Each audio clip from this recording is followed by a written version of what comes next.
So what's next for Say Cheese? Production agreements with artists, blowing up rappers, changing lives. As far as myself, real estate, more investments. Me and my friend actually have a trucking company. Well, it's his trucking company. I just bought, we bought 2 trucks together. So a lot of people are doing that right now. It's a lot of money. Lil Durk, when I interviewed him, he said he's starting a trucking company in Atlanta.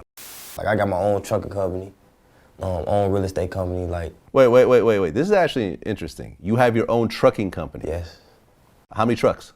We started off with 2. We got like 8 or 9. You got 9, the big rigs? Yes, 18-wheelers.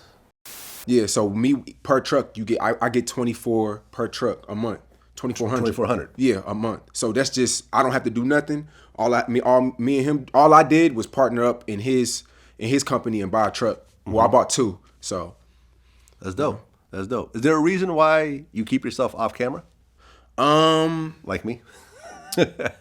Like I said, man, your blueprint, man, like it's easier too. Like you don't have to worry about dressing up. I'm not really good on camera. Yo, you inspire me so much, man, and I know a lot of people gonna comment, "Oh, Shawn, you a dick rider," and nah, man, you know how it is. Like, why is it like that on social media? Why is it? What's wrong with being a fan? Well, listen, Smack inspired me to pick up a camera and do, and interview people and give freestyles and stuff like that. Everyone's been inspired by, I was inspired by Funk Flex when I was a DJ to do something with the DJ platform that's more than just DJing. When I was looking up to DJs, when I was a full-time mixtape DJ, I wasn't looking up to like the Kid Capri's and stuff like that. Not to say that they are not dope-ass club DJs, but I'm getting older. DJing clubs night after night is already starting to get old at like 30. Right. You know what I mean? I was looking at Funk Flex and saying, yo, this guy's got his own shoe. He's got like this car show. He's got these businesses. He's sponsored by Turtle Wax. And he's managed to parlay the DJ thing into other shit. And I'm like, and this is why my name is still DJ Vlad, even though I don't DJ anymore. The DJ platform is what got me to where VladTV is now. Right. And yeah, we're all inspired by somebody, man. But people, people don't like to give credit. People like to make it look like it was all in their own head and shit like that. And yeah, I mean, the first time, I think after I interviewed Go Yayo, he put us on the phone and you told me, the first time, you told me right off the bat that, watching VladTV interviews kind of inspired you to pick up a camera. And I think that's dope, man. Yeah. I'm happy. And one thing about you show love. You shout us out. You shouted out Zach and Gutta and everybody who's out here doing their thing. You really like an OG. You're not one of these bitter old head rappers that's out here. You give us the game. You tweet me back. Like, you show love. You know what I'm saying? So that's why I show love back to you. And I tell people like, yo, Vlad, like, you don't get the respect. And I know you don't care. You're paid. You know what I'm saying? You doing your thing, Yeezy'd up, you know what I mean? But you don't get the respect for being so consistent. It's a lot of people that come and go. Yeah. You know what I mean? So I respect you for that. I think a lot of it really has to do with human nature, and that is that once you have a certain amount of success yourself, you become happier as a human being, and you're okay with being happy for other people, being happy for other people's success. When I was a struggling DJ and I was barely paying my rent, like, fuck all these other DJs. I hated everybody. No one got props, everything else like that. But at the end of the day, I've been doing this for 10 years and I'm financially okay. Right. So when I see someone else coming up, I never look at it as, well, fuck this dude or whatever else. The thing about the internet is that you can never flood the internet.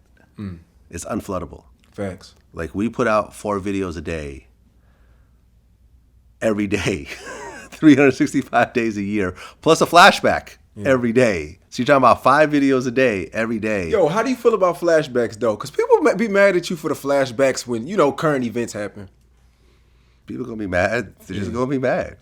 Yeah. At the end of the day, it's not about whether they're mad or not. It's about whether, number one, whether this flashback is reacting and makes sense to what's going on right now. At the end of the day, this is our content.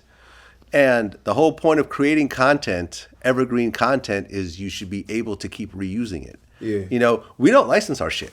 Like, if you look like literally just the other day, I had someone emailed me about like I think a Prodigy interview for some documentary, and it's like, nah, no thanks. So why should we license our shit for someone else's platform, and then they could resell it and do whatever else for a few $100s or whatever else? We could just flash that back and make that money, and it's still ours.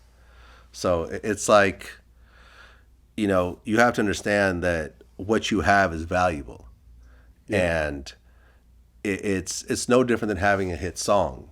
Like what's your biggest interview ever? Oh man, I got TK. TK. Yeah. Right. How many views it got? Almost 3. Exactly. 2, 3. Exactly. Yeah. As long as people care about TK, that interview will keep making money every single day. 22 Savage was big too. 22, not 21. Yeah, I did 22. Your 21 was huge. It's a knife one? 22 was crazy. Yeah. But, these are your assets, and this is no different. Your TK interview is really no different than TK's The Race. Right. Every time someone listens to that song, he makes money. Every time watches that video, you make money. So you have to treat this as, the money is a whole lot smaller initially. You can get a lot more money by labels paying you to go and do this and that and the third, but ultimately everything goes back to those labels. Sure. And this is why, when certain radio people criticize me and stuff like that, like, oh, why did Vlad interview this person? I would never interview that person. I turned that interview down, whatever else. Well, I don't expect you to understand what I'm doing because the content you're creating is owned by the radio station. Right. You're getting paid a check to put on a show. But once you get fired or you quit, you leave all that behind. With me, I understand that what I'm creating, I'll continue to monetize forever. Right. So I approach things a whole lot differently. Sure. You see what I'm saying? I get what you're saying. Yeah, man, it's one of those things. But listen, man, congratulations. Say Cheese is definitely one of the players, Appreciate it. in this game that you and I are both in, and along with like No Jumper, along with Zach TV, rest in peace, and a whole bunch of others that we're putting in the work, and we I see you consistently grinding and doing your thing and building up the platform, man. And it's very, I find it different than what I do. Right. You know what I mean? Yeah, and very, I think very different. And I think very it's different. dope, the angle that you took. Right. Yeah, very different, man. I appreciate you for the interview. No doubt, man. Till next time. I appreciate it. Peace.